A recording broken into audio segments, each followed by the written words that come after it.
Turning to Great Britain, where Boris Johnson is the current and likely last Prime Minister.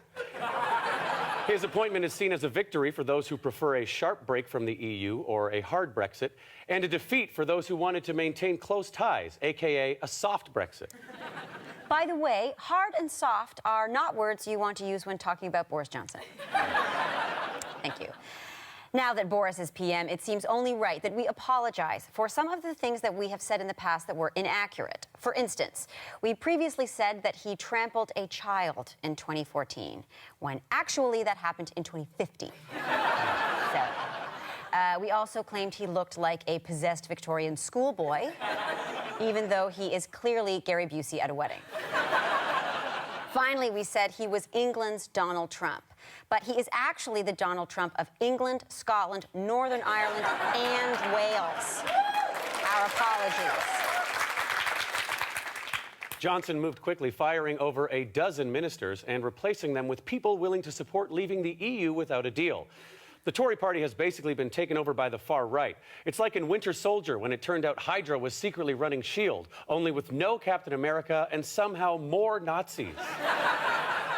But things aren't all bad for Boris. China has already invited him to visit Hong Kong so he can show the protesters that democracy doesn't work.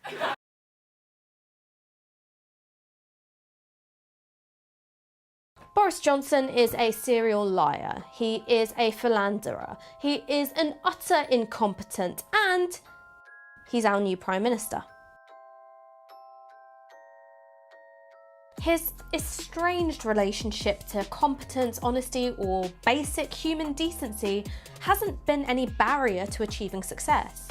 Being sacked from the Times for making up a quote didn't stop Boris Johnson from landing a column at the Telegraph worth £275,000.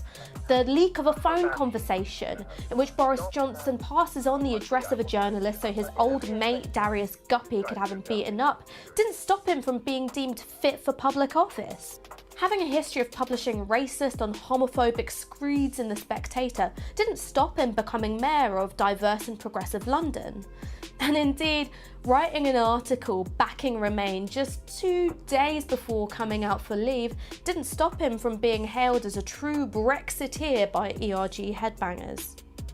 And his woeful record as Foreign Secretary, including making comments which endangered a British citizen who is still incarcerated in an Iranian prison, hasn't stopped him from attaining the highest elected office in the land, without actually having to face a general election. Boris Johnson's career has had the quality of a particularly gnarly strain of cystitis. There is no blunder so catastrophic, nor a resignation so decisive as to permanently prevent his return to the forefront of national politics in an ever nastier form. So you can see why he makes such an attractive candidate for the Conservative Party. The man looks unstoppable, or untreatable. But from where I'm sitting, Boris Johnson doesn't actually look all that invincible. In reality, he faces many of the same problems which managed to end Theresa May's premiership, plus a few more. So, as some of you may remember, back in 2017, Theresa May lost the Conservative Party's majority in Parliament, which meant that the Conservative Party had 310 seats, backed up by 10 DUP MPs in a confidence and supply arrangement.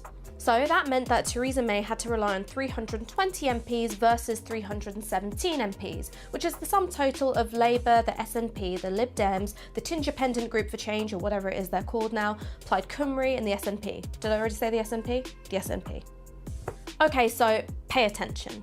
The two numbers that you need to remember are 320 and 317. The two spanners in the works for the Conservative Party are the fact that there is a by-election being held in Brecon and Radnorshire because the Tory MP was convicted of expenses fraud, and the fact that Charlie Elphicke, a Conservative MP who's just been charged with 3 counts of sexual assault, has had to have the whip suspended. So if the Lib Dems win in this by-election next week, which the polls predict they are likely to do, you've got the opposition number of MPs going up to 318.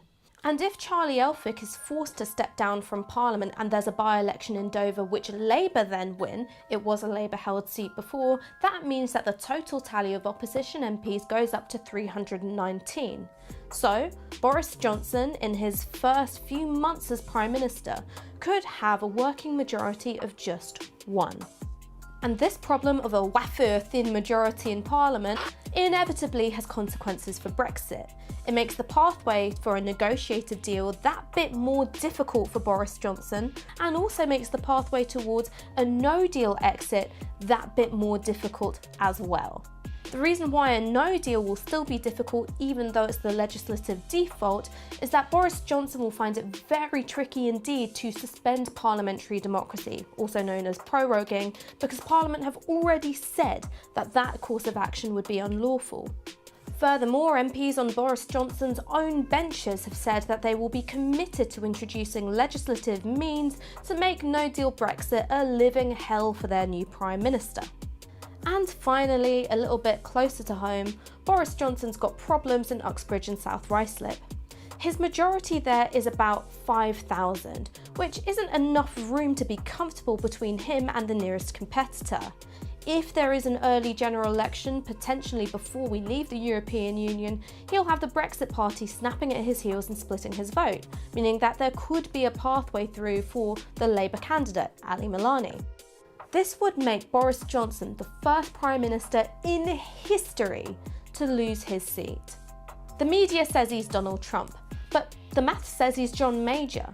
He's in a uniquely vulnerable position as Prime Minister, and it's going to take a lot more than canny branding and an acquiescent press to get him out of this particular jam.